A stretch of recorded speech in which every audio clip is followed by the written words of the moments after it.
Gladiator is the most fun mid-size pickup truck that you can buy.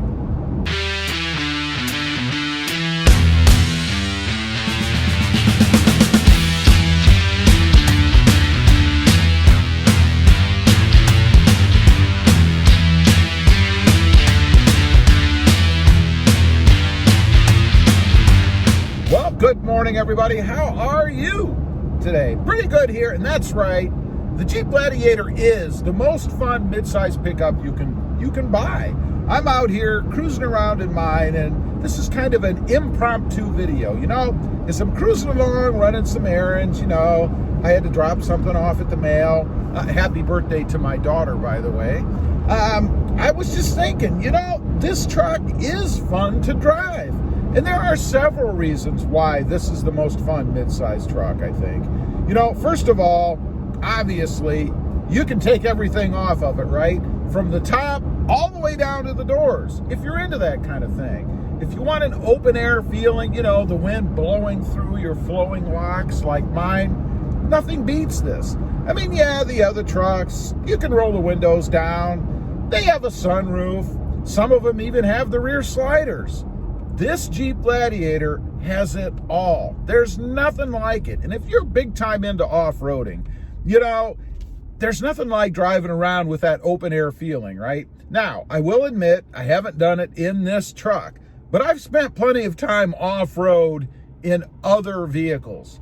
Most recently was the John Deere Gator. I had one of those big four-wheel drive John Deere Gators, right? And used to have 5 acres of property, and I used to go out and rip around in that thing. Now, if you really want to feel what bumpy and abusive off-roading is like, and that was just a property, right? It wasn't like some real rough, rugged terrain somewhere.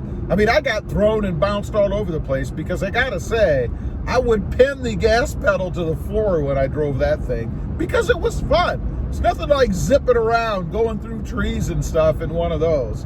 So it's kind of a similar feeling, a little bit lightweight, albeit. But it's a blast to drive out with that open air feeling, and you can get that in the Jeep Gladiator. Now, that's not really what I'm talking about, though. That's kind of an added bonus. You know, for me, first and foremost, is how it feels when you're just doing your normal daily stuff, right? I mean, this is my designated daily driver. I do have a Toyota Tacoma, but I drive this primarily. And I drive it primarily because it's fun to drive. I love driving it. Not to say that I don't love driving the Tacoma. I do. It's a manual transmission, and that's primarily why I got the model that I got, because I wanted to go through the gears. This is an automatic, so obviously it doesn't scratch that itch. But still, it's just a blast to drive. But why? Why is it so much fun? Why is it the best that you can buy? Well, I gotta say, it's a combination. The comfort of it, first of all. You know, the seats are good. Never do I sit in this thing and have to, you know, adjust myself around because it's too firm or it's just not comfortable enough. It is. Never have that problem. Can't say that for the Toyota Tacoma. It's a firmer seat. And every once in a while, if you're in it for very long, you just kind of have to adjust a little bit. I don't have to do that in the Jeep Gladiator. All of the controls and all of the tech in it is awesome. It's not lacking for anything. And I gotta say, I did recently, a couple, 3 months ago, change out the radio in it. I put in the big 8.4-inch touchscreen. Love that.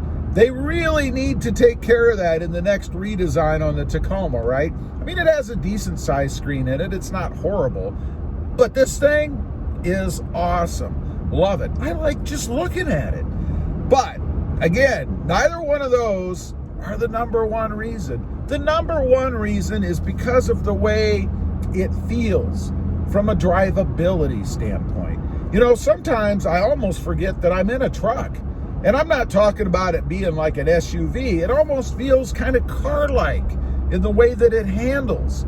You know, you can take curves, go around areas, fit in and out of places. It's the perfect size, the perfect stance for daily driving, especially if you do any tight driving, you're in a city or anything like that.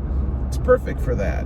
But number one is its power and acceleration. You know, they've got this thing set up, I think, just about perfectly.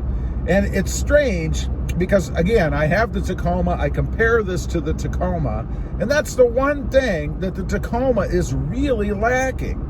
You know, if you threw in the fun factor into the Toyota Tacoma, like what I have in the Jeep Gladiator, there would be no equal to the Toyota Tacoma. And I'm not saying the Gladiator is equal. Time is going to tell when it comes to that, because we also have to consider quality and reliability. You know, I had a couple of little hiccups with this truck, the Jeep Gladiator, when I first got it. But I got to say, after I had the software upgrade done, and that, of course, was to get rid of a couple of lights on the gauge cluster, it's been spot on perfect since. No issues, nice, smooth idle. I unfortunately had problems with the auto stop feature. That's gone as well. No more issues there. So time will tell. We'll see if it measures up to Toyota Tacoma standards. Who knows? But driving around in this thing, with the way that they have it set up, the acceleration, I mean, when you want to go, there's no lag. Or if there is, it's so slight that I don't even notice it. It's not that way in the Toyota Tacoma. I've noticed with the Tacoma, and the best way to describe it, I think, is it feels heavy. And there's only about a 400-pound difference between this truck, the Gladiator, and the Toyota Tacoma. But this feels completely different. It doesn't feel like it's trying to get out of its own way, right? It's nice, it's smooth, it runs through the power band, and that could be part of having 8 speeds. You know, this is an 8-speed transmission. I mentioned my Tacoma is a manual, it's a 6-speed. But I did have, right before that, a 2018 Tacoma that was a 6-speed automatic. And I gotta say, it needs 8 speeds. It needs a better tune. It needs something similar to what this truck has, with at least an 8-speed transmission. Who knows? Maybe they could even throw 10 speeds into it. I don't know. But I think if I could take the powertrain in this truck, and that includes the transmission, pull it out and stick it in the Toyota Tacoma, man, that truck would be perfect. But I can't.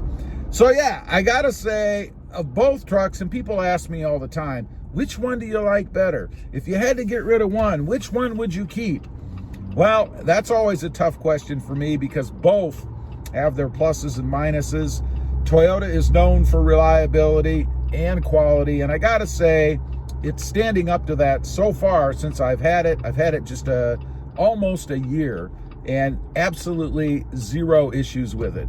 So time will tell, as I said, with the Jeep Gladiator, whether it can measure up to Toyota standards. We shall see.